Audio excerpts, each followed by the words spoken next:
Hey everybody, thanks for watching our YouTube channel. We're constantly updating it with new content and never seen before content. So if you want to get the latest from Harvest, hit the subscribe button. Well, Alice, thanks for having me at your place here. It's called The Rock, right? This is The Rock. Yeah, we started about 20 years ago, trying to find a place for kids to go where they could, an alternative to what's on the street, basically.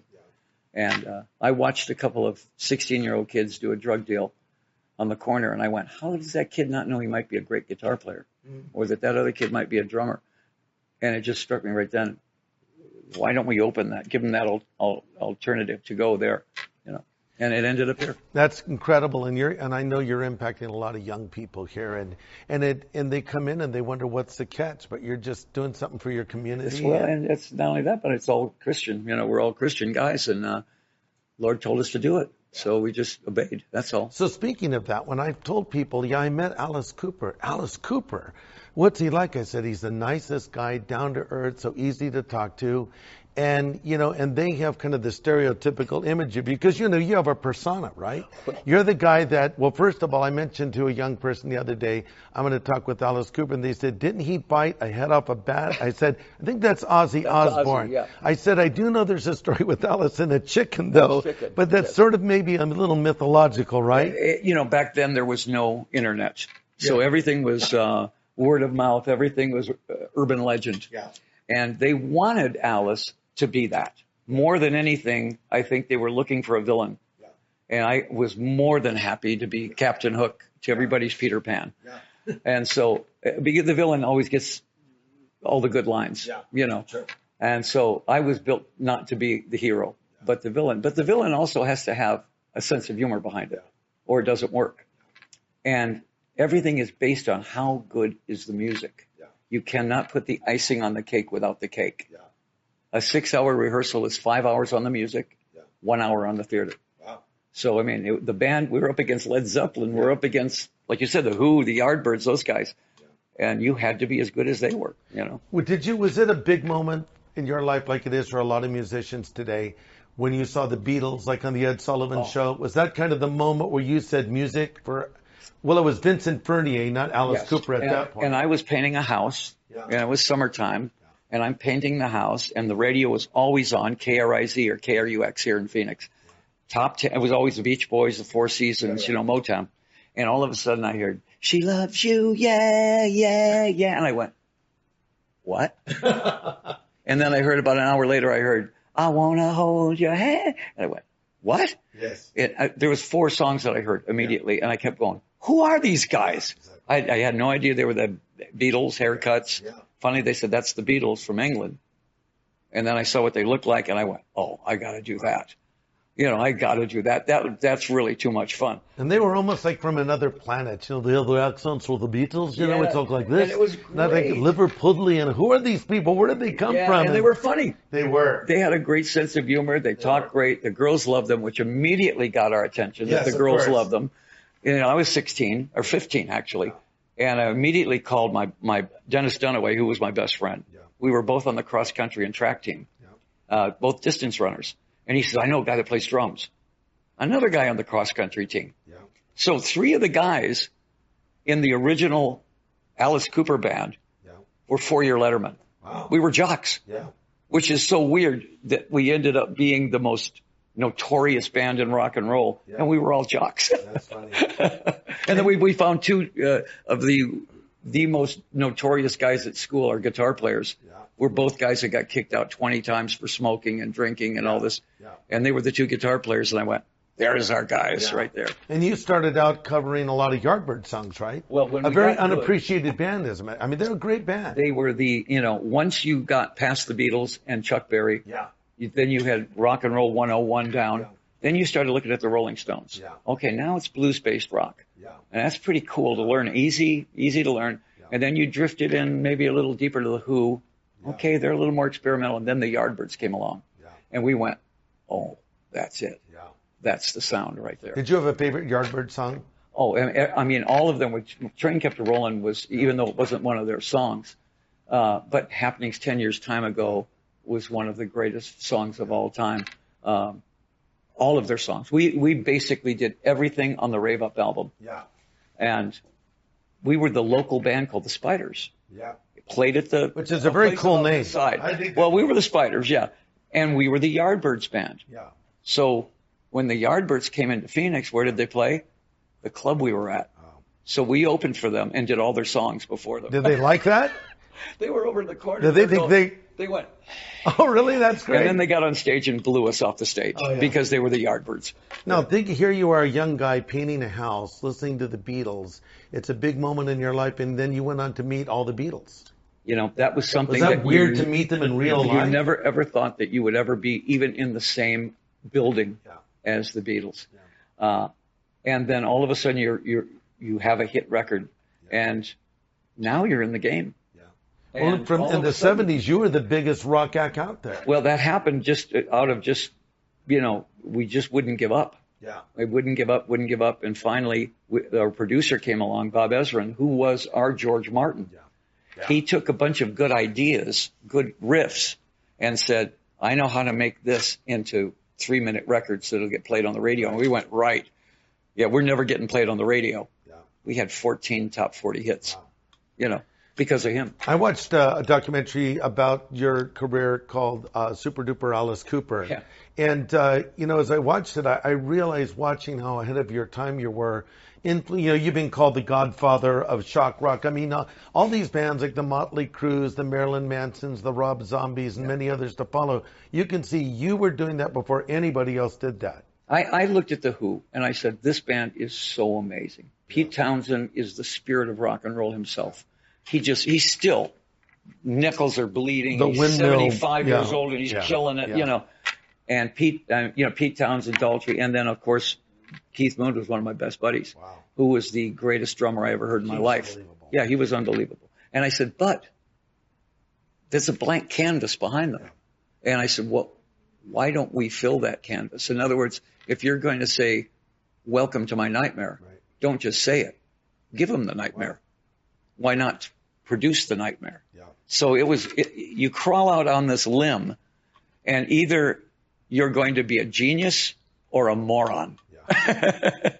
If it's a hit, you're a genius. Yeah. If it's a flop, they go, what an idiot that guy was. It just depends on if you get your record played. Yeah, and you met some of these guys from another era like Groucho Marx and George Burns. I mean, like they actually know Groucho Marx. I mean, that was the coolest thing ever, because once you were once you had a hit record, it was the Willy Wonka golden ticket. Yeah. I knew I was going to meet the Stones and the Beatles and all that, and that was the coolest thing ever, because they were the nicest guys. Right. The bigger they were, the nicer they were. Sinatra, Elvis, everybody, and then one night somebody says, Groucho's coming to your show. What? Groucho Marx? Yeah. So he comes to the show, and he sees it as vaudeville. Yeah. That's how he pictured it. He said, well, this is vaudeville. Yeah. So he brings George Burns, Jack Benny, and we look in the corner of the side, and there's all these Borscht Belt, vaudevillians.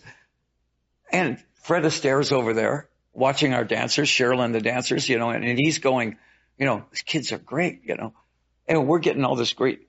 And I didn't realize that that's how they saw it. They saw it as vaudeville. Yeah. George Burns is going, yeah, Gracie and I, 1929, That's good, he said, we saw a magician, use the guillotine like that. Didn't use the snake, but he used the guillotine. And I'm just sitting there going, wow, So I was the only rock star in the Friars Club. Wow. And I'd walk into the Friars Club, and there's Sinatra, and there's Dean Martin, and Jerry Lewis, and Bob Hope, and all the great comedians, and me. Because apparently they saw me as comedy. That's funny. And you grew up probably watching them on TV, right? Oh, man, Steve Allen. I mean, all the guys that I adored were in that room, and I was all in black leather, they're in tuxedos. And they just totally accepted me as that.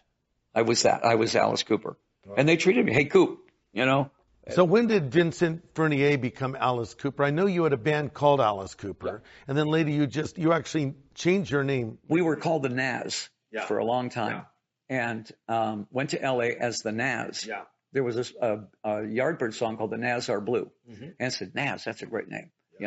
We found out later on Todd Rundgren's band was called the Nas, so now we got to change the name. And everybody came up with these horrific names, just because that was the thing right then. And with our image and all that. And I said, why don't we go the other way? Yeah. Why don't we give them something they're not going to expect? Right. How about, I was thinking Betty Crocker, but Crocker. Alice Cooper came out. Yeah.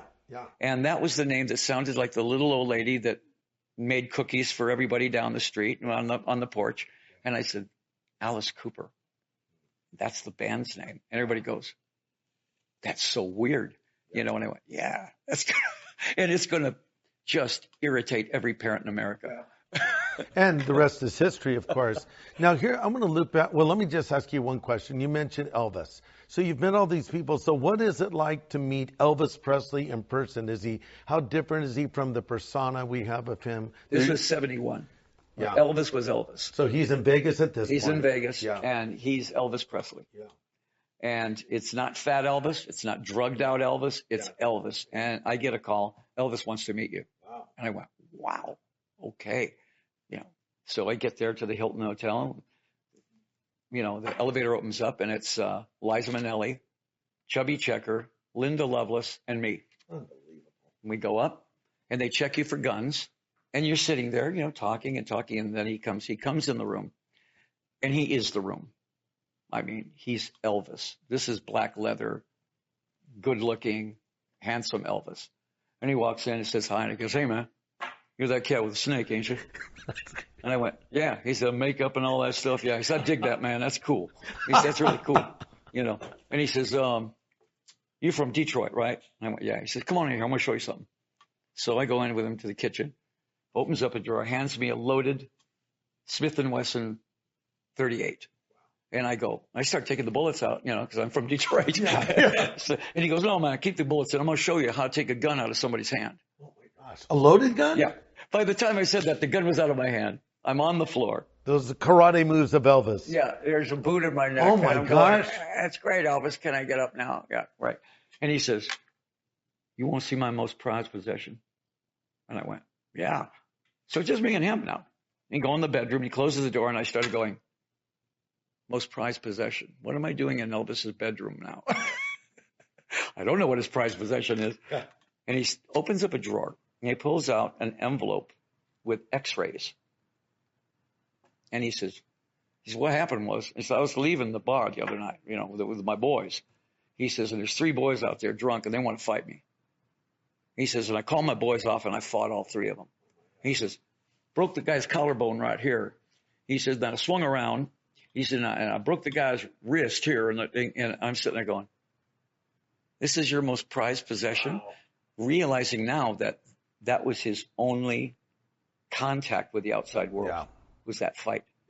Yeah. The colonel wouldn't let him go left, right, up, down. He couldn't go to a movie. Yeah. He couldn't go play pool. Yeah. He couldn't go to a bar because that was his little life was in that. He could have anything he wanted in that room or Graceland, but he couldn't leave. So right then I realized if anybody puts you in a mansion or no matter what and gives you anything you want, you'll find a way to kill yourself because it's not natural to be held up in a place like that. And he did. I mean, he ate himself to death. He drugged himself to death, and he died early. And that's happened to so many. Michael Jackson. Exactly. Yeah. Who ended up marrying Elvis's daughter. Yeah. But it's happened to so many rock stars. Yeah. I mean, going back to the so-called 27 Club, Brian Jones and... we knew all those guys. You knew these guys. Yeah. But yet your life didn't go that way. I mean, it did for a while, didn't it? Could have.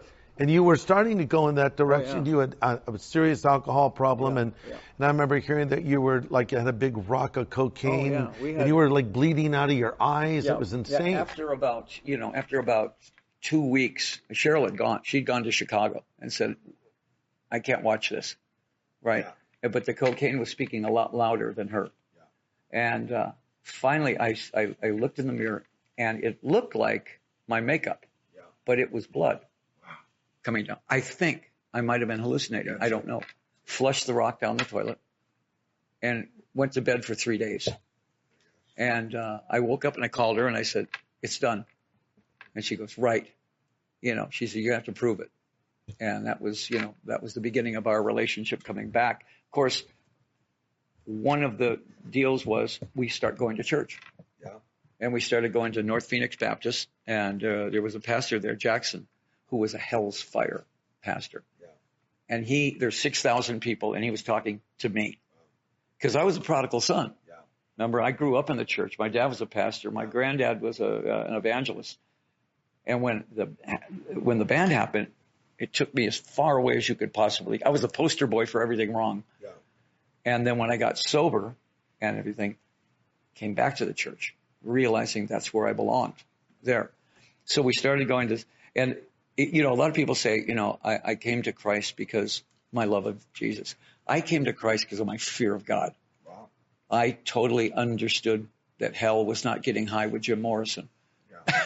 Hell was going to be the worst place ever. In fear, I came back to the Lord.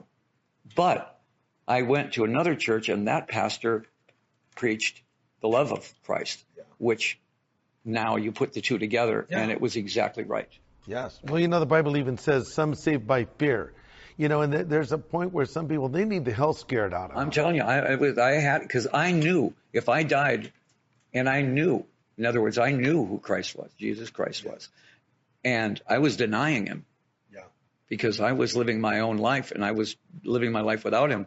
I knew that there had to either come a point where I either accepted Christ and started living that life, or if I died in this, I was in a lot of trouble. Yeah. And that's what really motivated me. What does that mean when you say accepted Christ? What does it mean to accept Christ? Well, I don't think we accept Christ. I think we accept the fact that he accepted us. Yeah, sure.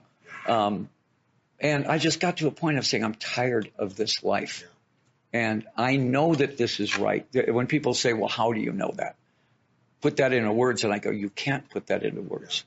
Yeah. It's because God opens your eyes and he says, and it's supernatural. That's right.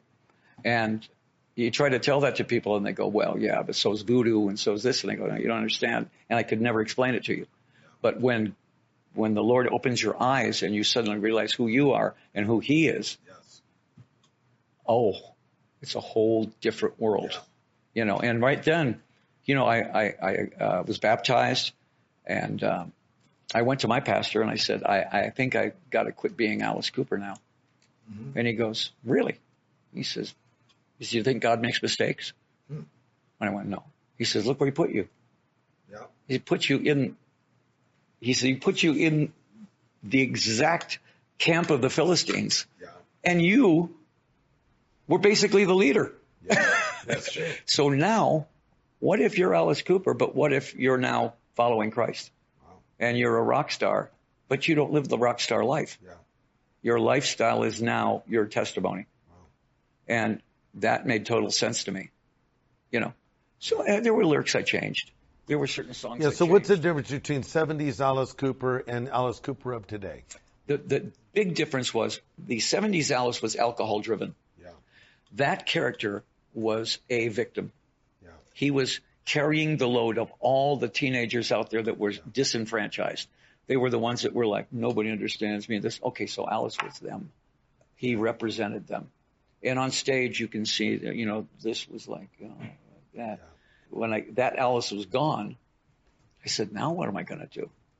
And I thought, wouldn't it be fun to be like the arrogant villain?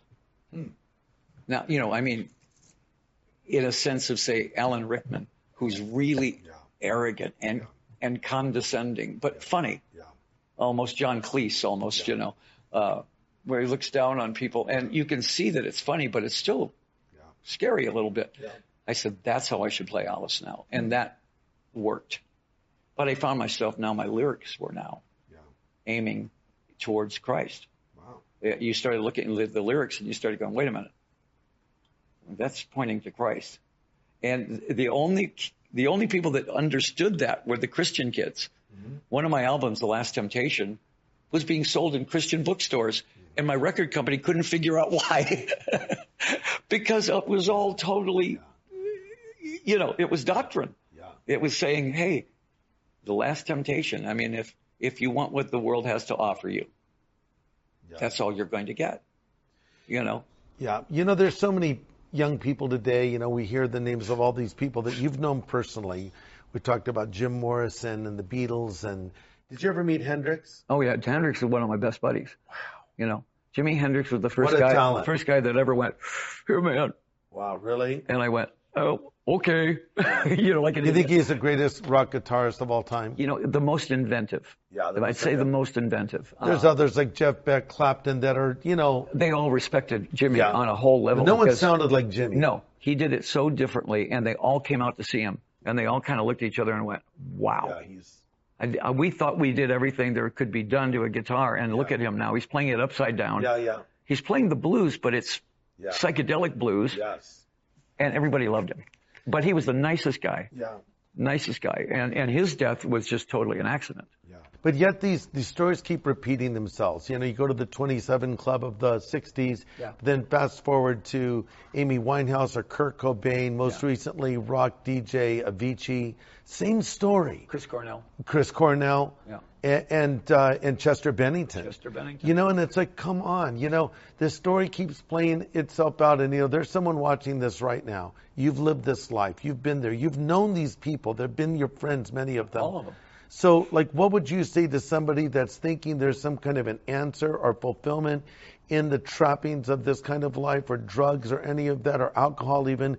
What would you say to them as to, you know, what course they should follow? Well, there's an old saying that, you know, trying to fill that hole that God should have with alcohol, drugs, sex, money, everything, and it never works.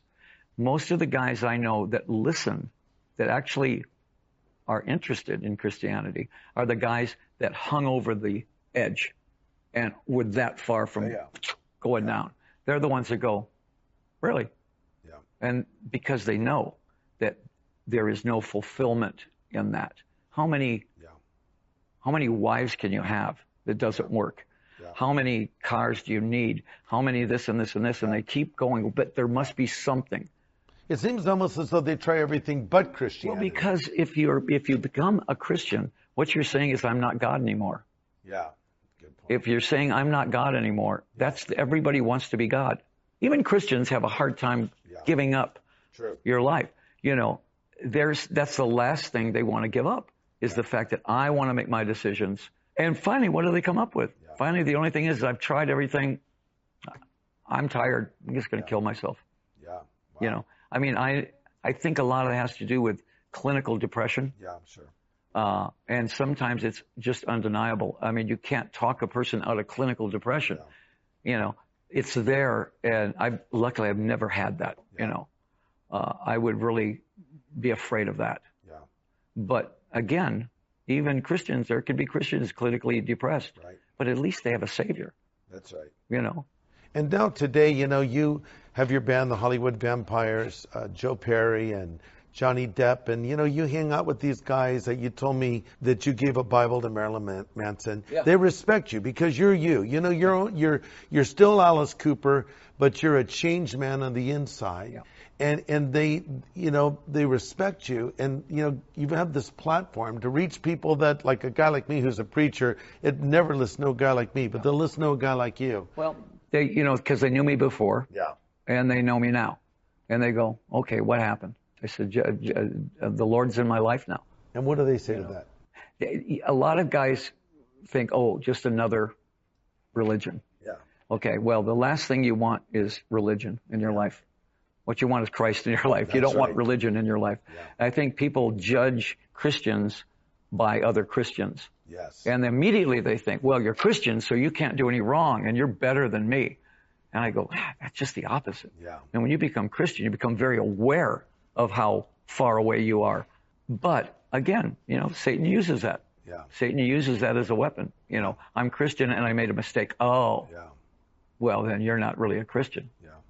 Well, we're a work in progress, aren't we? Well, exactly. But, you know, you'd be surprised how much that they have this image that you have to be perfect if you become a Christian. Yeah. We'd like to be perfect, but we're certainly not going to be. Yeah, that's right. You know. Right. Well, heaven is not going to be filled with perfect people. It's going to be filled with forgiven people. That's it. And we just have to admit our sin, and we still sin. The Bible even says if we say we have no sin, we deceive ourselves. The truth is everyone's going to sin. And there's all kinds of sins you can do. Yeah. Sins of commission, sins of omission. I pray all the time. I said, if I sin, don't let it be something that I purposely decided to do. Yeah. I don't want a sin that I designed myself. Yeah.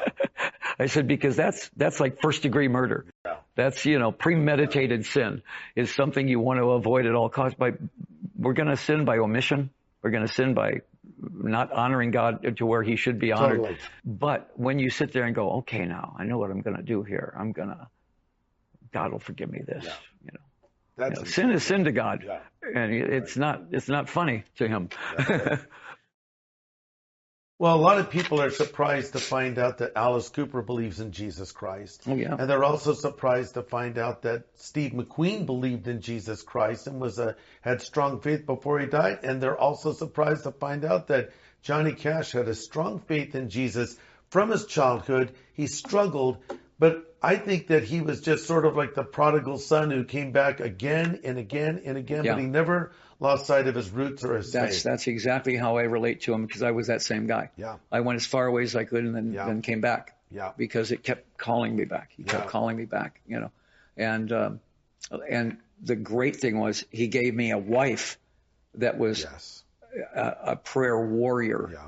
I mean, and that was what really solidified everything. Was like, that's what really was people say, well, how can you be together for 43 years and still flirt with each other? Yeah. Because that's what the Lord gave us. That was our marriage, Yeah. and that's great. And just as God gave you Cheryl, the Lord gave Johnny June Carter Cash. Yeah. And she probably saved his life, literally. Oh, I'm sure. Because he kept spinning out on drugs. And, she really held his feet to the fire. First of all of us guys that are married, we're way out of our league with our wives. That's right. Yeah. Every guy I talk to, I say, how far out of your league are you with your wife? And he goes, oh, yeah, my wife is so much. Yeah. I'm in that category, too. So, Johnny Cash, an American icon, the Man in Black, Alice Cooper, great musician, also a Man in Black, often, not always, but often. And so, what do you think of Cash, kind of looking at music in general?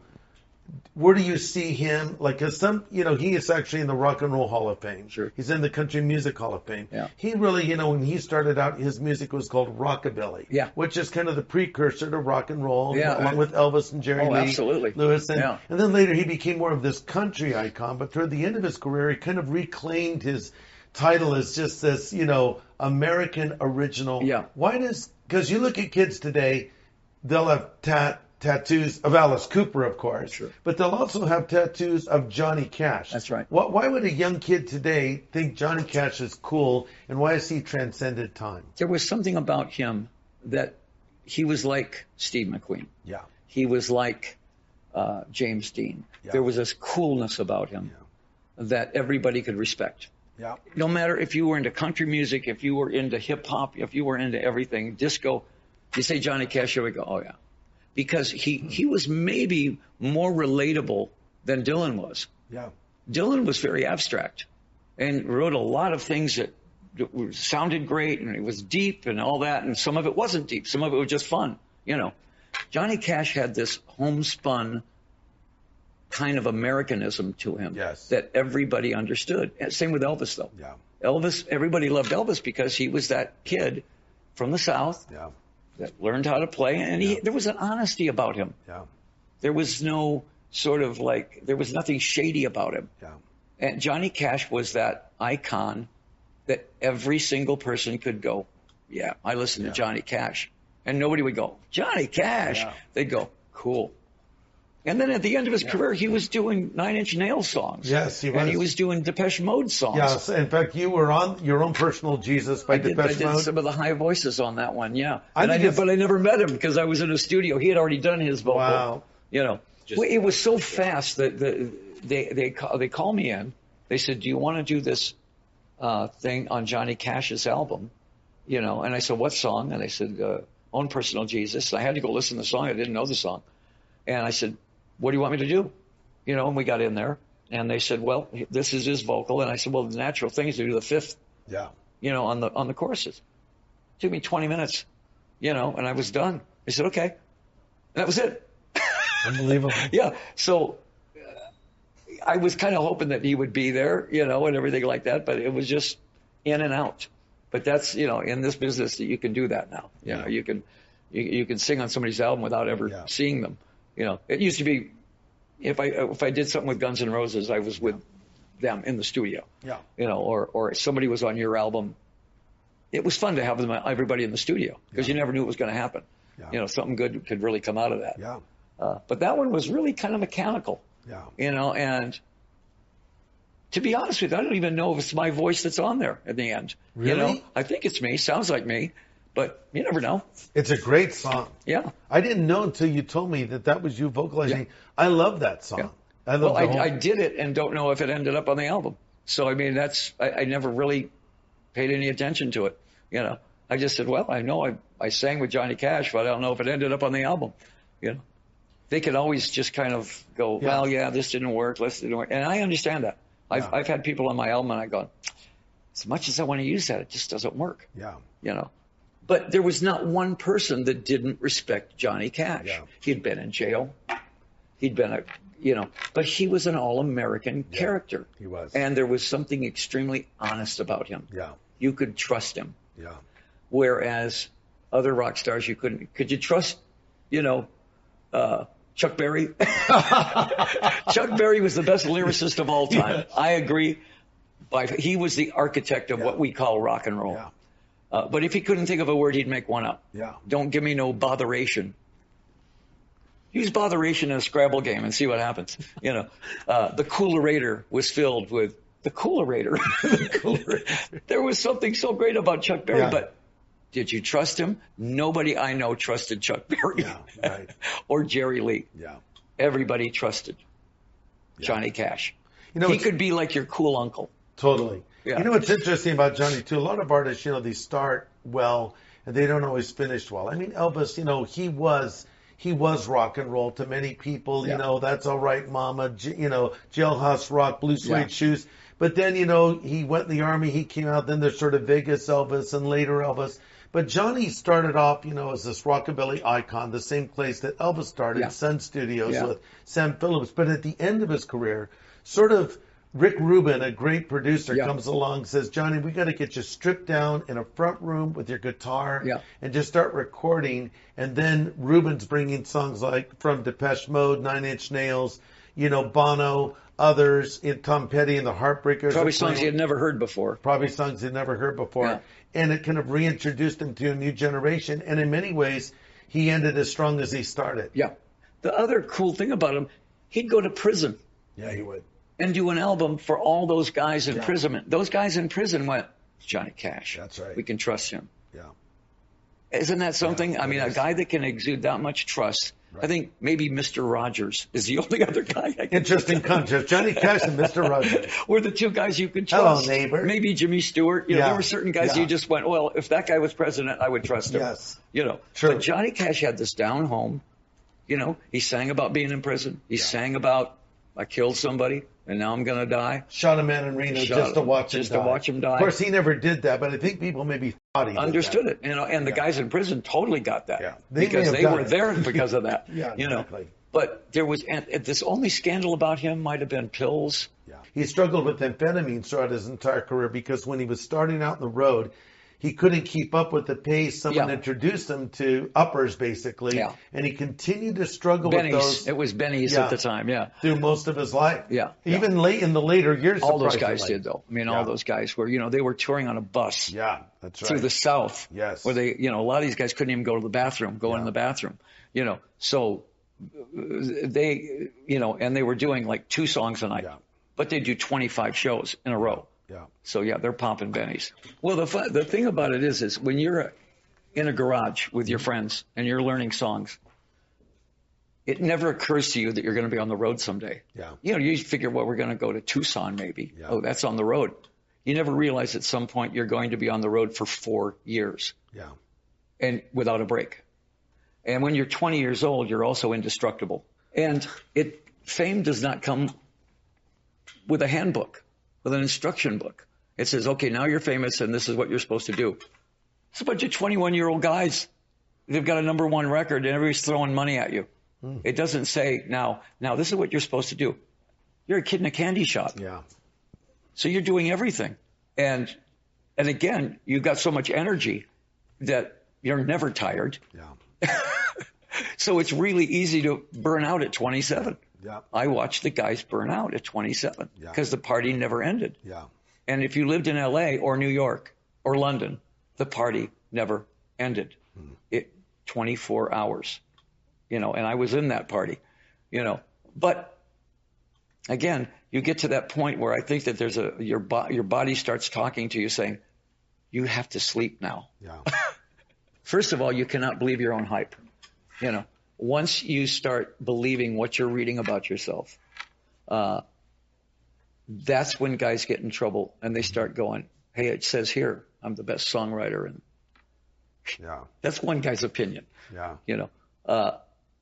You have to take what's happening to you almost as you're in a very special place where you have a record everybody likes and they like what you do on stage. That's it. Yeah. You are, you are no better than this guy. You're no better than that guy. You might tell better stories. Mm-hmm. You might be more personable, but every guy that I met that was a major, major, major star was the nicest, most personable people. Frank Sinatra was one of the nicest guys around. Wow. Peter Sellers was just as cool as could be. Wow. Dean Martin was as cool as could be. The Beatles were the nicest guys in the world. The Stones couldn't be nicer. Elvis couldn't be cooler. And I kept going. What I'm learning from this is when you get to there, the guy that's sweeping the floor is just as important as the guy playing lead guitar. Wow. And I always treated everybody exactly like that. Never looked down on anybody, and that is what keeps you going. You don't make enemies that way. Now, I know guys that are just hated in this business. Yeah. People will look at them and go, yeah, they're famous, but I just hate them. And you go, wow, you've got that fame. Why not use it to be a nice guy rather than a bad guy? That's right. And a lot of guys they have what's called a success complex. They will actually sabotage their own careers because they don't think they deserve it. Mm-hmm. I just kind of went, look, I was in the right place, right time with the right stuff. Yeah. And I kept it going. And to me, everything was about quality. How good are the songs?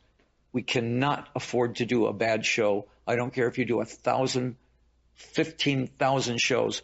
There's not one bad show in there because you cannot afford that. And maybe that's what kept me going. Yeah. But my natural thing is I like people. Yes. The day that people come to you and say, I want your autograph, and you go, I can't do that. The day you have to worry is when they don't want your autograph. Yeah, that's right. And when they don't want to take a picture of you. Yeah. So there's never been a time where I've said no. I always said, okay, let's take it. Let's picture. Fame, like you said, fame can kill you or it can be the greatest thing in the world. Yeah. If you use it right. Yeah. The road, though, is you're so excited about getting on stage and the audience already knows your songs. Yeah. And there's the excitement of getting on the stage in the very first chord. Mm-hmm. If you're tired or if you have a toothache or if you have a headache or if you have pneumonia, the adrenaline takes care of all that. Yeah. And you're suddenly just fine. I'll tell you a great story. Okay. I have this sword that I use on stage. Mm-hmm. Very swashbuckling of me. It's Errol Flynn's sword. Wow. So it's very, very cool thing to have. And at one point, I'd stick it in the stage and walk over. So the fog and adrenaline, and I stick it, and it goes right through my leg. Oh, no. So it doesn't hurt that bad because I'm in shock. And I let go of it, and it just and it's spurting. Oh, my God. Now, the audience thinks it's a trick. The ultimate. Yeah. The band knows that it's not a trick and that I'm going. And I turn around and they're going, there's little puddles of blood everywhere, right? No. And finally, I just take it, pull it out, stick it in the thing, and I'm fine. So as soon as the show's over, because now the adrenaline's gone. Yeah. And there's a hole there. And, they said, well, we got to go get a tetanus shot. Yeah. And I'm going, well, I already put a sword through my leg. I'm not going to go get a shot. And I took a bottle of whiskey and just poured it on there. Are you kidding me? Because that's what James Bond would do. Yeah. Right? And I'll be all right. And I'll wrap it up. And I couldn't walk. Cheryl was, could not walk at all. Next night, the show, bang, nothing. I'm all over that stage. Really? Don't feel a thing. As soon as the oh yeah, the adrenaline. and I've kicks in. seen her do the same thing because she's a dancer and she'll twist her ankle or she'll do something else. How you can't dance tonight? And she'll say, I'll find a way to do it, you know. And she gets on and dances beautifully. And I go, well, what happened? And she goes, because this audience is there, this show is there. You're not going to let them down. Yeah, you actually said something. I don't think you meant it this way. You said the adrenaline's there, but afterwards there was a hole there. Oh. And I thought, there's the adrenaline rush, but then afterwards it stops. And now the crowd's gone, and you go back to some obscure hotel room. Yeah. And do you think that's where a lot of people get into trouble because they're trying to maintain that high, that euphoria? Yeah, that's when all of a sudden, well, I better take a downer to go to sleep. Yeah. Oh, and then I better take some speed to wake up. Yeah. And now I better take a downer to balance that out. Yeah. And then and now you're on a roller coaster. Yes. I never got into that. I was very happy I never got into that. Yeah. But I knew a lot of guys that were just living on a speed and this downer and this speed and this downer. And, I said, that can't work. That teeter-totter kind of lifestyle can't work. I found that when I got sober, I had so much more fun touring. Wow. Because now I could remember what I did. Yeah. And I was never a drunk. I was on a golden buzz. I was on that sort of maybe the most operative alcoholic there ever was. I never missed a show. Yeah. Knew all my lines. If I was going to do a movie, I knew all my lines. Everything like this. The psychiatrist then when I went into the hospital, he goes, so how much do you drink when you go on stage? And I went, I never drink when I'm on stage. Huh. Well, when you're doing a movie, how much do you drink when you're filming? And I go, I never drink when I'm doing a movie. She says, so Alice is not the alcoholic. Alice is totally straight. When he's working, he's not high. I went, yeah. He says, the monster isn't the problem. Dr. Frankenstein's the problem. Wow. He says, he's fine. When you're working, you're maintaining, you're doing everything. He said, as soon as you get done, you go back to medicating yourself. Yeah. And so I didn't realize that when I was working, I never used to drink on stage ever. Yeah. So it was very interesting to find out who the monster was. Yeah. It was me, not the character. Yeah. I always blamed him. It was easy to blame Alice. I think that performing was so important to me. Performing in front of the audience and getting it right was so important to me. And it was, once you were in front of that audience, there was no excuses. There wasn't no, let's take that again. The audience was there. Yeah. And you had to do it right the first time. So I could not afford to be drunk. I had to be on it. Yeah. Now, as soon as that was done and I got them and I did it and I walked off, now I needed to relax from it. Yeah. And I would start this habit again. I still have this habit, but now it's Diet Coke. Wow. Everything. You never lose that habit, but it's just what you're drinking now. You've been clean and sober for how long? 37 years. So is it a point where you don't even drink any alcohol at all? Nothing at all. Not even near beer. Wow. I mean, Johnny Depp, I go over to his house and he's smoking fake cigarettes because he's trying to quit smoking. And he's drinking fake beer. I said, Johnny, you're going to have a fake heart attack. You're just going to, have the heart attack that really wasn't. It was all about that. But I won't even taste fake beer, the near beer, what they call it, I said, because why? That's a trigger. Yeah. That's just a trigger for me. Yeah. I can't do a trigger like that. Yeah. I won't take, if you go to the dentist and they say, well, you're going to have a lot of pain, so here's this. Yeah. And I go, Advils, okay? Yeah. Or Tylenol. Right. But that's it. I can't do anything addictive. The only thing addictive to me right now is golf. Yeah. You play how many days a week? I play 6 days a week. Incredible. Every day. But all the guys I know in rock and roll that were former alcoholics, Lou Reed, Iggy Pop, Dylan, Neil Young, people that you would never expect, all play golf. Really? Yes. Dylan plays golf? Dylan plays golf. And he boxes. Dylan boxes? His main thing, if he was going to go on the $64,000 question or Jeopardy, and his category was boxing, he'd win $1 billion. He knows everything about the game. Never knew that. No, he has his own gym. He has his own sparring partner. Bob Dylan is like, and when I talked to him, all I talked about was Roberto Duran.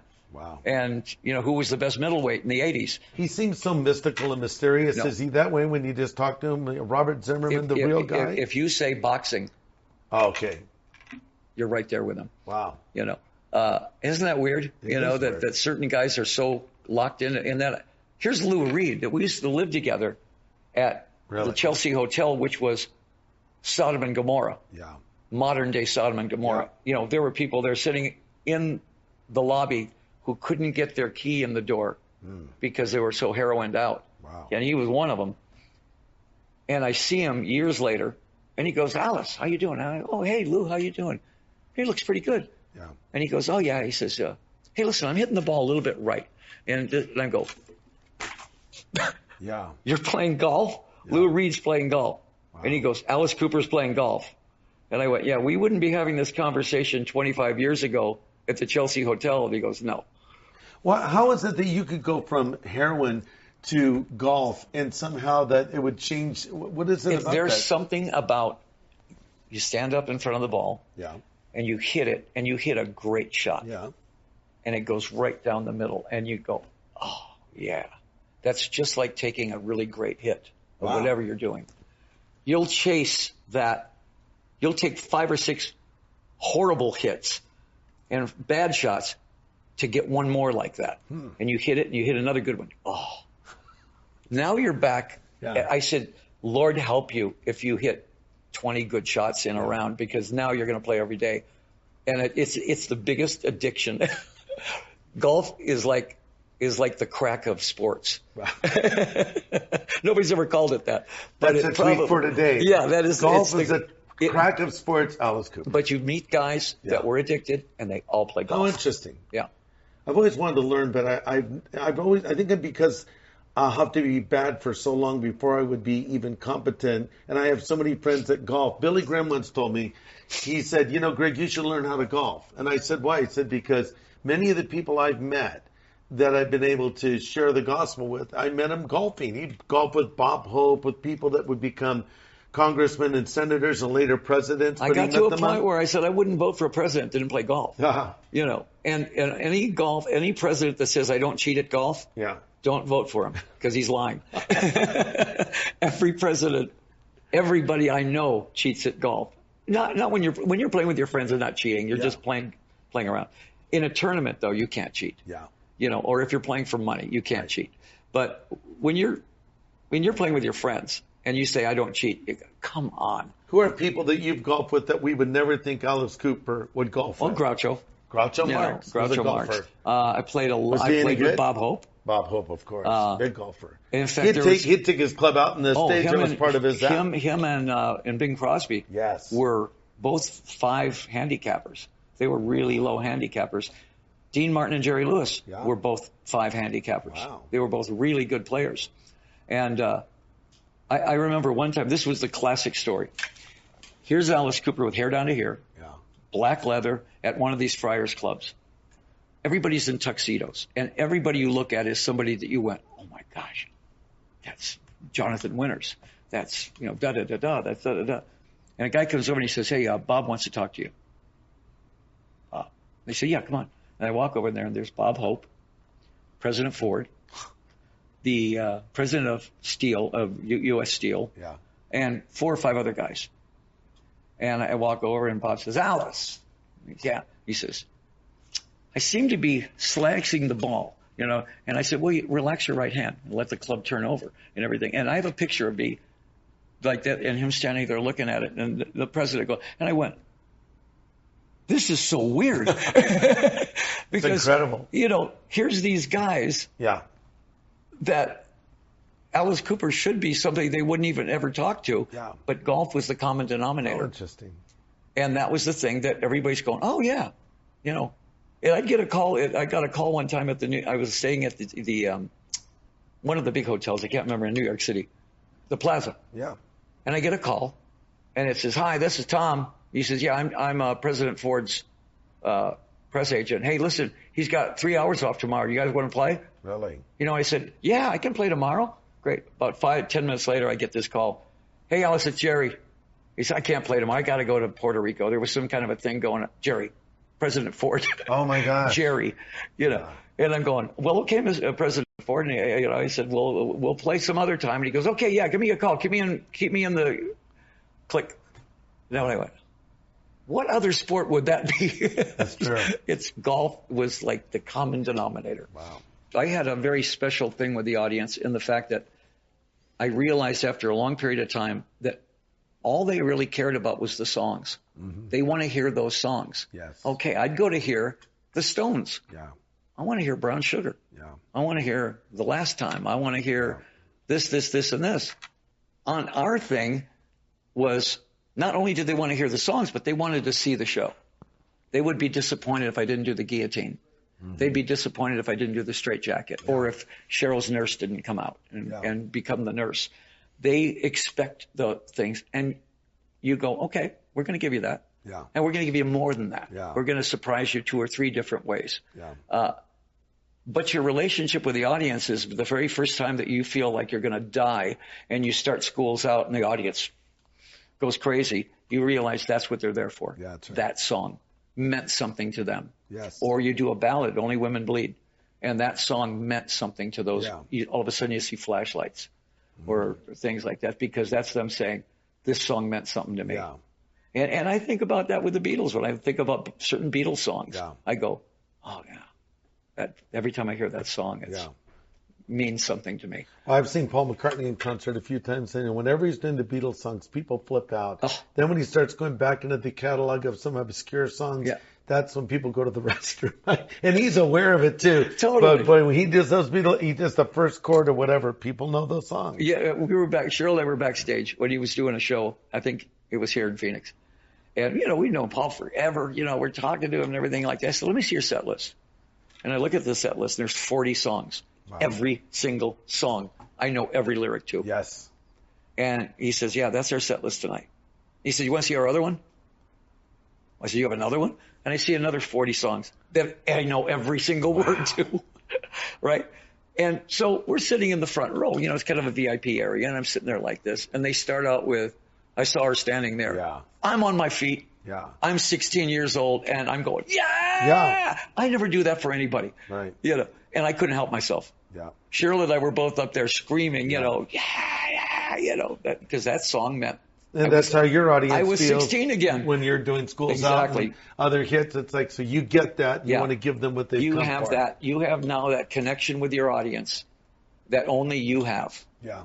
And that's your private connection with that audience. Yeah. And that may be the only personal thing you have with them. But when you do that song, you look at them and they're going, oh, yeah. So you try to do every song you can that it's going to represent a period of their life. Yeah. That's amazing. I get in trouble with this sometimes because I defend rock and roll on a level that what's being called rock and roll now isn't rock and roll. Yeah. I see a band with an accordion and a banjo. And they go, best new rock band ever, and I go, look what you're settling for. Yeah. Would you really put that band in the same record store as The Who? Yeah. This is so far away from being rock and roll. Mm-hmm. So when a rock band does come along, the Struts or the Stripes or Foo Fighters or Green Day, a real rock band, I go, that's what rock is, right there. That's right. But what I'm seeing that you're calling rock is settling for some fourth-rate band. Yeah. I think there's going to be a time when there's a lot of now every generation rebels against the last generation. Yeah. Last year, vinyl went up 85%. Yeah. Why? Because kids are tired of buying air. Yes. Now they've got into the ritual of now I want to buy an album. Yeah. I want to open it up, smell it, look at it, see who did what. Put the ritual, put it on a turntable, put the needle down, and listen to it. That's right. The other generation was just, I just want to buy one song. Yeah. And they don't own anything. It's just air. These kids now got an album. Remember when we opened up Sgt. Pepper's for the first time, and you have the lyrics actually printed out? We did that with every album, though. Yeah, the White Album with all the little goodies they put in it, the photos and things like that. I think that is now apparent to what kids are doing now. They're back to that organic thing where I want to own a piece of this band. Yes. I want to invest in this band. That's right. Good. Great. That's great. Now, there's great Christian bands. My son's band is a great band, Co-op. I mean, if they sound like Linkin Park a little bit, only harder. Yeah. And then you listen to the lyrics, and it's Christian-based lyrics. Wow. Tug of war, where the world's pulling you this way and God's pulling you this way. Yeah. Never whisper the truth. Scream it. Don't whisper it. Yeah. Rock and roll. Yeah. Tell everybody. Yeah. And if you didn't listen to the lyrics, you'd go, well, this is just a hard rock band. But then you listen to the lyrics and you go, oh, wait a minute. Yeah. These guys are agents. Yeah. And a lot of the vinyl that people are buying are albums and bands from the 60s. I'd like be a 15-year-old kid and put your first Doors album on. Yeah. And go, yeah. What? Yeah. Who is this? Right. Or you hear Jimi Hendrix for the first time. Yeah. I always think about this. The very first time you accidentally turn on Monty Python, and you're 16, and you're laughing your head off, and you're going, who are these guys? Yeah. That's all that lost stuff that the kids can now start rediscovering. Right. Some of these kids have no idea that Paul McCartney was in the Beatles. Yeah. That's so crazy to me because, we lived through the Beatles. Yeah. I have a friend, Eric McTaxis. I said, who's your favorite band of all time, Eric? He says, Paul McCartney and Wings. I said, wait, not Paul McCartney and the Beatles? No, Wings. I'm thinking, seriously. Yeah, because that's, He's a little younger than me. I mean, I like some Wings songs, but come on, the Beatles. What is your favorite Beatles album? I have my opinion. I'll tell you mine. Revolver. And here's why Revolver. A lot of people would because say that. It was before Sgt. Pepper's, and it was not quite the old Beatles. That was transitional. Eleanor Rigby, kind of a taxman. Certain songs you can see where they're going, but it just kind of was like a moment in time. And of course, Rubber Soul and the heels of it. George Harrison once said you could have released them as a 2-album set. Revolver and everyone says Sgt. Pepper's, but I think Revolver. If you eliminate Sgt. Pepper, I would say Meet the Beatles. Yeah, of course. Because that was the one that made you just go, wow. Yeah. And then the White Album. Yeah, it was amazing. They just released it. The White Album there's so many great things going on that album. And it was too bad because it was at a point when they were not getting along. Yeah. But they were writing these great songs. Yeah. As My Guitar Gently Weeps, one of the great solos of all time. And it wasn't George Harrison, it was Eric Clapton. Yeah, that's right.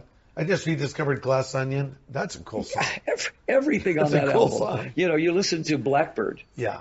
And you go, this is a piece of art. It is, absolutely. Songwriting is, I realized this a long time ago, that I'm sitting there with Pink Floyd in our house because they lived with us for a while. We lived together. And who are we listening to? We're listening to Burt Bacharach. Really? And we're sitting there going, wow, that's really good what he did right there. Yeah. We were talking about the construction of the song, how that verse went right into the B section effortlessly. And then it went right to the chorus. Yeah. And then what did he do? He added his little something else, and then he went back to the B section. And we're all sitting there, because we're all songwriters, going, that's so simple. And then you realize, why were the Beatles so good? They were so simple. Yeah. Nothing got in the way of the lyric. Nothing got in the way of the vocal. Yeah. The Beatles would not have been as good as they were without Ringo. Yeah. Ringo was a pocket drummer. Absolutely. And he just stayed back there and kept it going. Songwriting was everything. So I would listen to Laura Nero, and I'd go, wow, this girl writes amazing. Once you get a lyric and a chord structure and you marry them together and it works, you can't explain why it works. You just sit there and you go, everybody in the room, my producer and I, will play it, and then we'll all look at each other at the same time and go, oh, that worked. I used to do a funny thing. I had 2 daughters and my wife, and we'd write ballads. We wrote like 4 big ballads. Only Women Bleed, You and Me, I Never Cry, How You Gonna See Me Now? Like that. They were all big hits. And I found that I would play them for my wife and my daughters. And there's that one moment where that chord hits that lyric. And it's the heartbreak moment. Wow. And if I heard this, I went, hit. It's a hit. Wow. I'd play it for Cheryl, and she'd be listening, and, and the girls would be listening, and they'd go like this, and they'd go, oh. And I'd look at this. We just broke her heart. And that's what made it work. Wow. Eleanor Rigby. Yes. But you recorded. Yeah, which I don't know why he chose me for that song, but he did. And it was. I loved your interpretation. Well, just the fact that they let me sing it. I figured I was going to do Helter Skelter or something. Exactly. But he said, Eleanor Rigby, and I went, what? Yeah. Okay. But the fact though that they did it so many times, where that lyric and that chord and that thing hit at the right time and made an emotional response to you, and you went, oh wow. I love that song. Yes. That's the magic of writing. You get it every once in a while. Every once in a while you get that one little moment where you just go, got it. Yeah. And only you know it. And then you hear it on the radio and people go, oh yeah, I love that song. Why do you think there's sections in an artist's career or a band's career when it's so fertile and there's so many songs, and then maybe they get to a point where those songs aren't coming at the same pace? Is it because maybe, everyone's first album, you're storing up music, and maybe you're suffering in that time and they've come out of life, and then maybe later your life changes and you don't have the same lifestyle? I don't know. That's exactly what it is. Every album is where you were at right then. Yeah. I can listen to an album. I know we wrote an album from the inside right when I came out of the mental institution from the drinking. And I wrote a song about everybody in that mental institution because it was just like a writer's dream. Yeah. There were so many psychotics in there that were interesting to me. Yeah. Write it down. And Bernie Taupin and I would write the lyrics, back and forth. And but that was that one period. Yeah. The very next album was totally different from that. Yeah. So you look at those albums and you go, wow, what was I thinking during that album? Yeah. There's 3 albums that I did. I call them the blackout albums. Well, I don't remember writing them, recording them, or touring with them. And, unbelievable. And I wasn't blacked out. I just erased it. How many years was that? Oh, it was a period of time right in the late 70s, early 80s. Wow. When literally, and they were good albums. I'd listen to it and I go, wow, that's great. I don't remember writing that song. Unbelievable. Isn't that something? Yeah. And now our fans love those albums because they were the tortured albums. They were the ones where I was writing all about this stuff and I was gone on cocaine, or I was gone on this and this. And the songs were so unique. Yeah. It didn't sound like anything on Love It to Death or Killer or $1 Billion Babies or School's Out. It was, this artist is insane, but let's delve into this insane mind and see what's going on. And some of the stuff was great, and now I listen to it and I go, what was I thinking? Where was I at? Yeah. But I can look at those albums. I still appreciate them. Yeah. But I have no idea where I was at during that. Yeah. Welcome to My Nightmare was something that I loved. I was so immersed in that album because it was so thick and rich and full of stuff. Yeah. But I wasn't in trouble then mentally. Yeah. I'm so glad you've come through, and you're just, your recollection and your stories and just the life in you is just, it's so wonderful that you're here continuing to make great music and making an impact, and especially considering the fact that you're not ashamed to say to anyone that wants to know that you believe in Jesus Christ. Oh, absolutely. People talk about Alice being a rebel. There was never a rebel, more of a rebel than Jesus Christ. Yes, true. He was the ultimate rebel. He went against everybody and took it, but I mean, if you want to talk about a rebel, he was the ultimate. That's right. Once you realize that Alice is a character. Yeah. And that's another world over here. Here's the world of Alice Cooper. And so I'm not touring right now, so I'm over here. Yeah. I'm in Solid Rock right now. Yeah. So this is the world I'm in right now. I'm in Solid Rock. Tomorrow is a big tournament and this and that. People have to remind me I'm Alice Cooper. Yeah. Because I totally kind of forget about it, But in a couple months, I'm going to be back over here again. You know, I don't take any of it seriously. I take the music seriously. I take the show seriously. I don't take the hype seriously. Yeah. I'm way past that. You know, I respect Alice, the character, and I love the character. He's fun. He's my favorite rock star. Because we even talk about him in the third person. Yeah, I noticed that. Yeah. We say, you know, what should Alice wear here? Yeah. I don't think Alice would wear that, you know, or we'd say, you know, right here is where you should do this and this and this. And I go, I don't think Alice would say that, you know, and that song, it's not a song he would do there. He would do this song. Yeah. So he's totally divorced from me. Yeah. I don't think like him. When I'm on stage, I think like Alice. Yeah. You know, and that's a different thing, Yeah. you know. But again, with the career and all the stuff, hey, for one thing, I'm Christian. Yeah. You know, and if you were going to put what's important in my life, Alice Cooper would be somewhere around 5th or 6th place. Wow. What would be 1, 2, 3, and 4? Well, you'd think your relationship with God, your relationship with your wife, certainly, your kids. Yes. And now, solid rock is like a very big part of my life. Wow. You know, but I realize that it all comes from here. Yeah. To me, the funniest, oddest thing is this character that used to be, they used to tear my albums up on the 700 Club. This is the worst person you could ever talk to, tearing the albums up and everything. And now is an agent for Christ. Yeah. And that to me is like, what a miracle that is. Yes. You know, and I'm still Alice Cooper. I'm still playing this dark character, but he's an agent of Christ. Yeah. Very